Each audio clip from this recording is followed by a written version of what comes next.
নিম্নচাপ, দক্ষিণবঙ্গের আকাশে ফের দেখা মিলল নিম্নচাপের। আবহাওয়া দপ্তর থেকে জানিয়েছে গাঙ্গেয় পশ্চিমবঙ্গে নতুন করে সৃষ্টি হয়েছে ঘূর্ণাবর্ত, যার জেরে নিম্নচাপ জারি থাকবে এখনো 2 থেকে 3 দিন।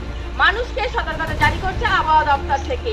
আর এই নিম্নচাপের কারণেই প্লাবিত হবে দক্ষিণবঙ্গের একাধিক জেলা। কাল থেকে বৃষ্টি হচ্ছে অনবরত, যার জেরেই জল জমেছে দক্ষিণবঙ্গের একাধিক জেলায়।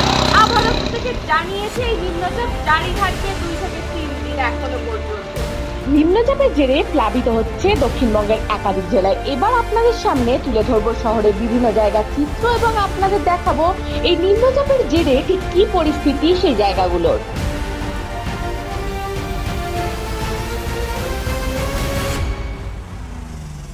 আমার ঘরে জল ঢুকেছে, বাড়ির সামনে 1 হাঁটু করে জল। অসুবিধা হচ্ছে, রেশন তুলে নিয়ে যাচ্ছি জলের মধ্যে দিয়ে।